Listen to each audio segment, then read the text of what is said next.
Avanza la tarde, ya son las 16 horas con 35 minutos y a esta hora vamos a conversar con el presidente regional del Partido Socialista, Juan Marcos Enríquez, a quien saludamos y por supuesto le damos la bienvenida al Vox Populi. ¿Cómo estás? Hola Soledad, buenas tardes. Gracias por la invitación y hagamos públicas las excusas. Me has estado invitando hace bastante rato, pero condiciones laborales de otro tipo me habían imposibilitado estar contigo, así que ahora espero estar al nivel de que exige el programa. Sí, es verdad, te había perseguido hasta que lo conseguí. Juan Marco, me disculpo. No hay problema. Sabemos que, como tú dices, hay diferentes situaciones que a veces no nos impiden coordinar los horarios, en fin. ¿Cómo va? Mira, inicio de año, preocupado, confundido también con algunas cosas. Digo inicio de año porque obviamente marzo es un mes para todos los chilenos bastante complicado. Con esta vuelta a clase de los niños en un clima de incertidumbre, sin ninguna certeza sanitaria, ¿te fijas? Las cifras en los colegios de Santiago ya van 48 colegios que tienen problemas con COVID, y sabiendo que son pocos los que han vuelto a clase. O sea, la cifra es alta, la proporción es alta. Y eso debería ser un motivo de alerta a la improvisación. Hay muchas incertezas todavía sobre la salud de los niños y el contagio. Se sospecha que los niños se contagian menos, o sea, se enferman menos, pero al parecer se contagian de la misma forma que los adultos, solamente que tienen secuelas distintas. Entonces hay una cifra no menor de niños que han fallecido por COVID y al parecer una cifra que nos debería preocupar y de ser alerta para las autoridades es, por ejemplo, que la tasa de contagio de los niños ha aumentado desde finales de diciembre a esta fecha, lo que se relaciona seguramente con la apertura de vacaciones. Claro. Pero hay que hacer ese nexo. La tasa ha crecido enormemente en los últimos meses y es porque los niños que estuvieron enclaustrados de alguna forma durante el año se relajaron en el verano y han estado expuestos a la enfermedad, así que es un motivo de alerta y seguramente de preocupación para todos los que somos papás en esta vuelta forzada, sí, cuando aún no están las condiciones. Pero al mismo tiempo estaba viendo la llegada del ministro y perdón, vamos a pautear algunos temas, inaugurando o poniendo la primera piedra en sectores, ojo, que están comprados desde el año 2017-2018 y que recién se tienen los proyectos. Yo creo que eso también hay que cuestionarlo, la demora excesiva en este gobierno de concretar proyectos cuando los sitios están comprados hace más de 3 años, ¿te fijas? Y por lo tanto se ofrecen soluciones habitacionales, pero no se explica no hay explicación, claro, para la demora. Claro, que pasó entre medio, claro. Sí, Juan Marco, bueno, inevitable preguntarte, ¿cierto?, del anuncio que hizo el presidente de la República, Sebastián Piñera, anoche, respecto de esta reforma a las ¿cómo se llama?, al tema previsional. Ya, bueno, algunos diputados del Partido Socialista, como Gastón Saavedra y... hay uno más, no recuerdo su nombre, advirtieron que no respaldarán esta propuesta de gobierno porque de alguna manera es profundizar en el modelo ya de las AFP, el mismo modelo que ya tenemos. ¿Cómo lo visualizas tú? Sí, mira, es que las realidades ya eran graves el año 2019 y previo a eso también el tema de pensiones es un tema que le ha preocupado a los chilenos hace bastante tiempo. Las pensiones paupérrimas, ¿te fijas? Y el fracaso del sistema, hay que decirlo. Pero a partir del estallido social, del levantamiento popular de octubre, vimos que era un tema sumamente preocupante y que la situación era bastante compleja y que los chilenos querían soluciones prontas. De la misma forma, la estabilidad económica en pandemia ha venido de los bolsillos de los chilenos, ya sea a través de sus fondos de cesantía o a través de su fondo de pensiones, lo cual abiertamente pone más grave la situación todavía. Entonces, dos cosas a ello. Te mencionaba esto de la inauguración de la primera piedra a los sitios, que no se explicaba la demora. Lo que anuncia el presidente prácticamente es un acuerdo que se tiene en el Parlamento hace más de un año. Por lo tanto, no se explica que se haya demorado tanto en anunciar algo que ya se había conversado y se tenía un preacuerdo en el Parlamento. Digo esto porque era un acuerdo cuando todavía no se estaban los alcances del estallido social y abiertamente la gente quiere ir mucho más allá. Nosotros hemos planteado con claridad de que se necesita un nuevo sistema de pensiones. Las AFP ya no funcionan y por lo tanto la ciudadanía lo sabe. Hay que sumar a ello toda la gente que ha estado usando su fondo de pensiones a través de los 2 retiros del 10%, que abiertamente los deja en una situación ultra compleja para afrontar sus pensiones. Hay hechos positivos, hay que decirlo, porque uno tiene que avanzar. Sí, el hablar de una pensión mínima es un tema que se tiene que poner sobre la mesa y avanzar sobre ello. Finalmente, mira, en el peor de los casos uno quiere que la pensión te alcance para ir a un asilo de ancianos en un momento determinado, ¿te fijas? Y un asilo de ancianos hoy día, hay que decirlo, cuesta sobre 400.000 pesos, con pensiones de 120, 130 y con, no sé, con fondo solidario que te llega a 180, no te alcanza para tener una vejez digna. Está hablando de los peores casos. Y hay que decir también que mientras no se suba el sueldo mínimo, seguimos condenando a gente con pensiones bajas. Por lo tanto, yo creo que el anuncio del presidente anoche está como desfasado en el tiempo. Era una solución que a lo mejor hace 2 o 3 años atrás podría haber sido factible para parchar, pero hoy día abiertamente insatisfactoria. Necesitamos dar soluciones a todos aquellos que se han quedado sin pensiones o sin fondo de pensión, para todos aquellos que han trabajado por el empleo mínimo toda su vida y que están condenados a una pensión de escasos recursos, y por lo tanto necesitamos como país asegurar pensiones dignas, y para eso el esfuerzo tiene que ser mayor de todas las fuerzas políticas. Bueno, aquí respecto de lo que señalas tú de poder llegar a una pensión, cierto, que pueda ser igual al sueldo mínimo, lo que se establece o lo que se indica en esta modificación es que habría que tener al menos 30 años de cotización para poder acceder a esto, y a lo menos 10 en las nuevas condiciones. Entonces igual es como la llamada letra chica, cierto, que viene detrás, digamos, del anuncio. Sí, mira, todavía hay que... mira, el problema es que el presidente Piñera no le puso mano a la ganancia de la AFP, po. Mientras todo Chile estaba retirando su fondo de pensión el año pasado para sobrevivir, porque el Estado no dio soluciones para muchas familias. La AFP tuvieron grandes utilidades en este país, po. Solo en el primer semestre más de 180.000 millones de pesos tuvieron de utilidades las AFP, que los dueños de la AFP, que son unas cuantas personas, dueños de la mayoría de la AFP. Entonces, mientras Chile estaba, todos los chilenos que estábamos pagando nuestra AFP, estábamos sobreviviendo apenas, y muchos de ellos endeudándose. Los dueños de la AFP estaban haciendo ganancias en este periodo. Entonces, yo creo que hay que solucionarlo, hay que tener una AFP que no tenga fines de lucro, que fije un fondo de pensiones que sea solidario y que asegure una vejez digna para nuestros viejitos. Si finalmente estamos hablando de nuestros papás, estamos hablando de gente que queremos, que dieron todo por este país, que se sacrificaron toda su vida, y lo mínimo que podemos asegurar es que tengan una vejez digna.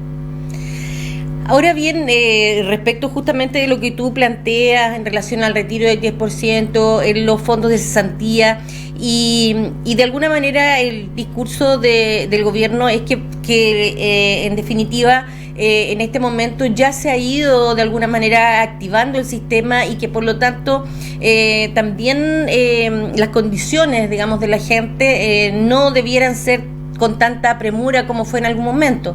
Pero a eso hay que considerar, digamos, en que por una parte estuvieron también algunos otros apoyos, no sé, hablemos del préstamo de los 500.000 pesos, ¿cierto? El mismo IFE, que era más alto, que ahora tiene otro valor y que depende además del nivel en que se encuentre la comuna. Y por otro lado, los fondos de cesantía ya se acabaron. En general, ¿cierto? Ya la mayoría de la gente lo retiró todo. Por lo tanto, la situación de precariedad respecto de la situación sanitaria se mantendría, digamos, en estas condiciones por ya un tiempo más.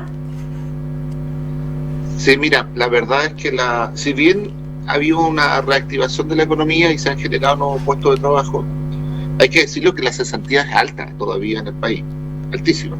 Y tú puedes ver la cesantía formal que está en la estadística o la informal. En eso tú puedes jugar con las cifras, pero lo alarmante es que algunos economistas sitúan la desocupación en Chile cerca del 23 a 24%. Y eso debería preocuparnos si la cifra es verdadera, ¿te fijas?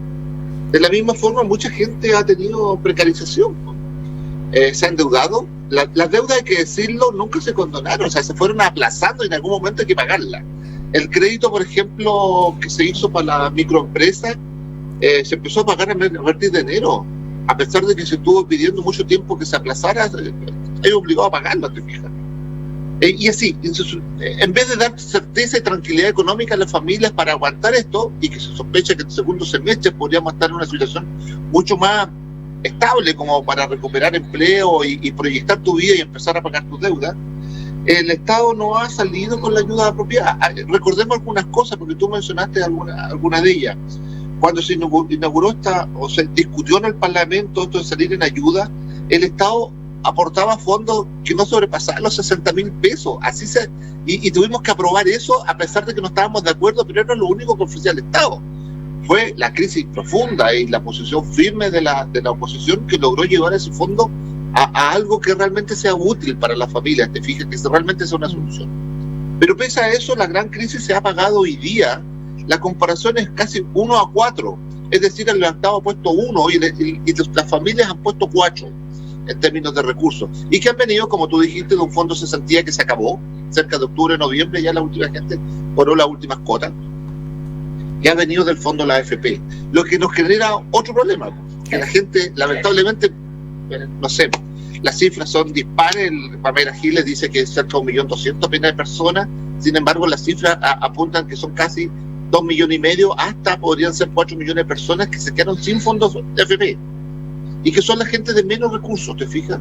Y por lo tanto están condenados a tener este fondo de pilar solidario solamente para sobrevivir, y eso hoy día está en una cifra que realmente es válida para poder sobrevivir.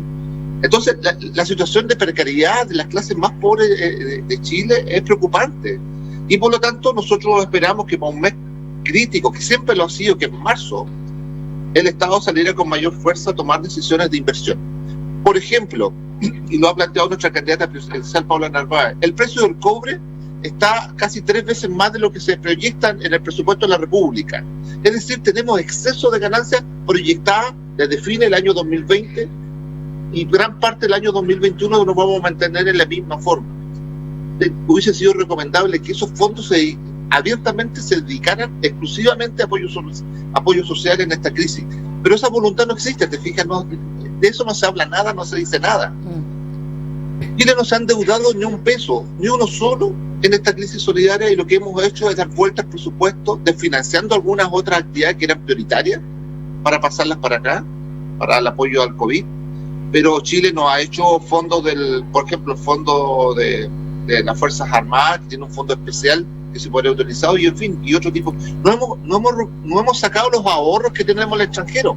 Nuestros bonos solidarios ni siquiera los hemos sacado para derivarlos a una crisis social cuando hay mucha gente necesitada. En fin, yo creo que estos temas tienen que ser permanentes en discusión, porque abiertamente expresan la voluntad de un gobierno. Un gobierno que está preocupado más de la macroeconomía que preocuparse de la sobrevivencia económica de los ciudadanos. Ahora, respecto de la extensión del estado de catástrofe en el país, que bueno, por primera vez, ¿cierto?, ahora va a tener que ser aprobado por diputados y senadores, lo que no ocurrió en las veces anteriores, pero ahora como se cumplió ya un año, o se cumple un año, necesita la venia, en definitiva, del Parlamento para rechazar o aceptar, digamos, esta propuesta sin, además, indicaciones. ¿Qué opinión tienes? Mira, la posición del Partido Socialista ha sido bastante clara. Nosotros jamás nos vamos a oponer a medidas que vayan y que sean útiles para el control de la pandemia. Lo que, sin embargo, no hemos tenido en este proceso, no ha habido ni una evaluación. Ustedes cubren periódicamente esto y no hay evaluación de qué tan efectivas han sido estas medidas. Y eso requiere una discusión profunda, donde tiene que opinar el colegio médico, donde tienen que opinar aquellos técnicos, los epidemiólogos en este país, cuáles son las medidas más eficaces. Porque si no, se presta para esta discusión en redes sociales, que muchas veces no tienen fundamento, que muchas veces hablan más de las necesidades que tienen las personas de hacer actividades, pero nos olvidamos muchas veces de que hoy día las cifras son preocupantes. No solamente en Chile, y hemos visto en la noticia hoy día que 43 comunas cambian de fase en más rigurosa. Sino que en Magallanes, por ejemplo, la cifra, la gente está como, o hasta la misma autoridad, escuchaba a la Seremi Gobierno el otro día hablar de que todo apunta a que vamos a pasar a fase 3, pero si tú ves las cifras de Magallanes son altamente preocupantes. Primero, la tasa el número de contagiados en términos proporcionales de enero a febrero es mucho más alto que el número de contagiados es mucho más alto en términos proporcionales a lo que fue el año pasado. Además, el número de fallecidos entre enero y febrero en Magallanes es altísimo. Yo no sé las cifras de hoy día, pero superamos los 80 casos en apenas 60 días, ¿te fijas? Eso nos había dado en todo el año 2020. Por lo tanto, si tú no le pones un sentido humano de cuáles son los objetivos de las medidas, difícilmente vamos a estar hablando de lo mismo, ¿te fijas? Yo creo que las medidas tienen que estar apuntando a, primero, que la gente no se enferme, evitar los contagios, de que ojalá no llegue al hospital, no requiera atenciones graves, te fijas, y entubamiento no determinado, y ojalá la gente no fallezca. Ese debería ser el objetivo claro, que debíamos tener todos, gobierno, autoridad, oposición, todos los chilenos en general. Y veo que eso muchas veces se pierde ese objetivo. Y importa más la economía, reactivar, no sé, el turismo en Chile, y ahí tienen las consecuencias, te fijas, en la región. Hoy día creo que en fase 1, 2 y 3 van a estar casi 3 de 4 chilenos. Entonces es preocupante la situación país. Y por lo mismo, volviendo a tu pregunta, si el Colegio Médico, la Sociedad de Epidemiología de Chile dice que el estado de catástrofe, el toque de queda y el estado de catástrofe es necesario para mantener la epidemia, obviamente vamos a estar de acuerdo y seguramente nuestros parlamentarios lo van a apoyar. Pero si no hay una evaluación de lo efectivo que es, se presta para otro tipo de interpretaciones, y que la ciudadanía lo ha expresado. O sea, parece más un control de dedícate a trabajar y después encérrate en tu casa y haz eso, solamente produce y nada más. Yo creo que pueden haber razones para mantenerlo, pero tiene que ser de cara al país, con objetividad, con claridad, y dejando claro el objetivo y cómo se está cumpliendo en el control de esta pandemia. Yo creo que por ahí pasa la discusión para que sea una discusión seria y que podamos salvar vidas en este país. Justamente te iba a ir al tema del toque de queda en el marco del estado de catástrofe, en virtud justamente de lo que señala y que no pocas personas también lo han planteado, que de alguna manera la justificación pareciera más apuntando a una medida de control político que a una medida de control sanitario. Claro, una medida de control social. Uh-huh. Y que además que es como el ideal del sector capitalista.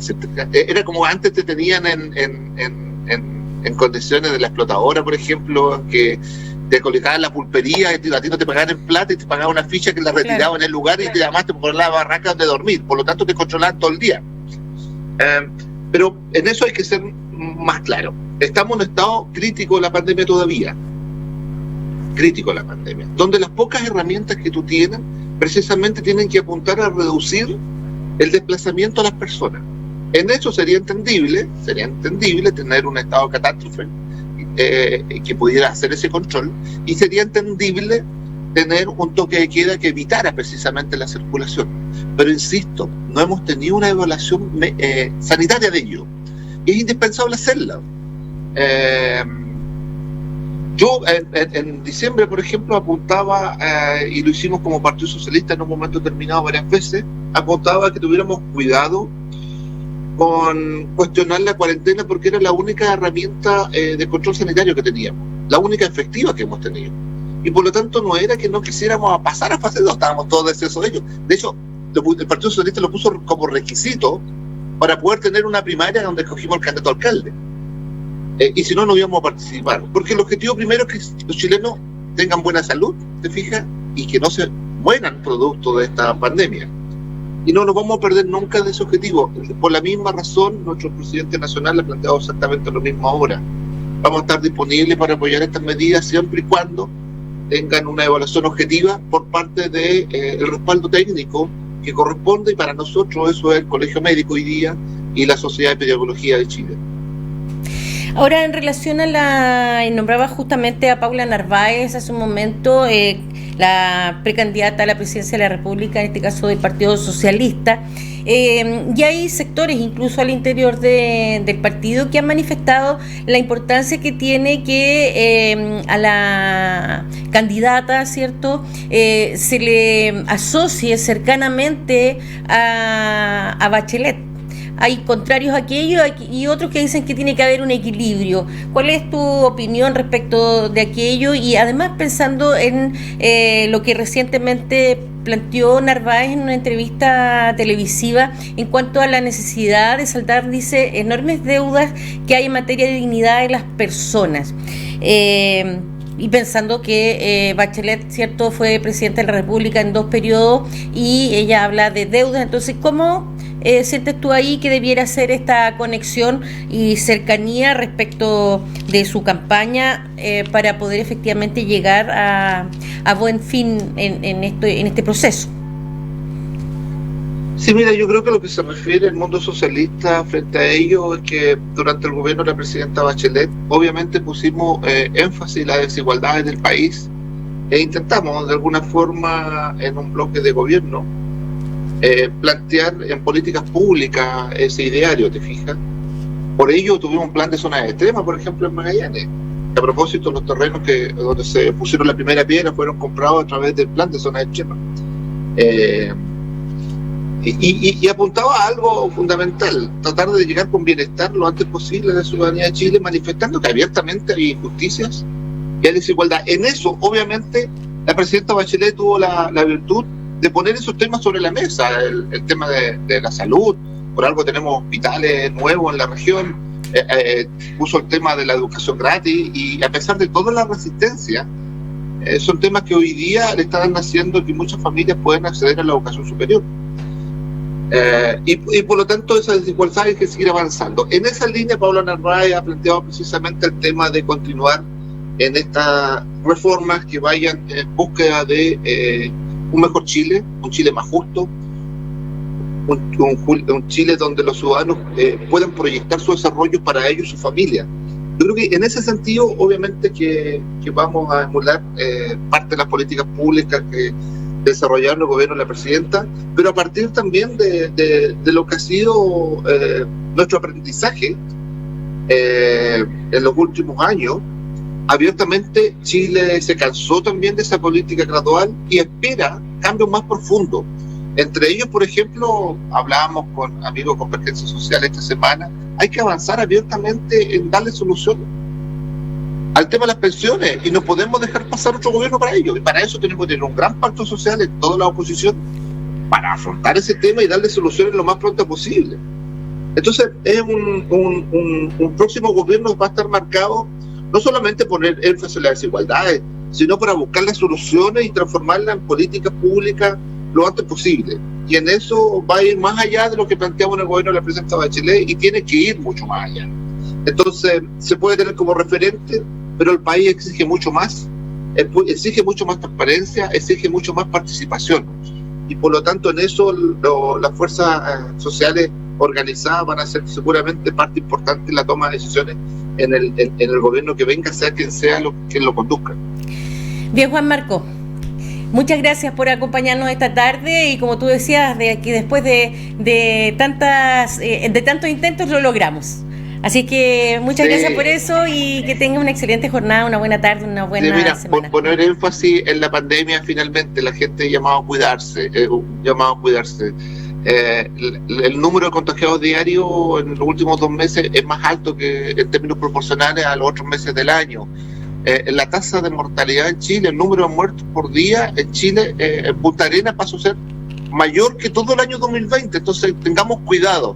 Se está vacunando, es un avance, nos vamos a proteger, pero ojo, todavía debería preocuparnos que se están muriendo muchos magallánicos todos los días y eso es un trabajo para todos nosotros, así que a cuidarse, ese es el llamado. Muchas gracias Juan Marco, que estés muy bien. Chao. Y antes de irnos a la pausa de esta hora, comentarles que a quien nos escribe una persona, cierto, que perdió sus lentes ópticos. a eso de las 15:40 horas en un colectivo de la línea 15. Así es que si es que nos está escuchando algún conductor o algún pasajero que pudiera haberlos encontrado en la línea 15 aproximadamente a las 15:40, por favor comunicarse con Cecilia. El teléfono es el siguiente: 999, o sea, 999 20 19 14. 999 20 19 14. Si encontraron unos lentes ópticos en la línea 15, llamar a Cecilia, por favor. Nos vamos a la pausa entonces de esta hora de la tarde para volver con nuestro próximo invitado.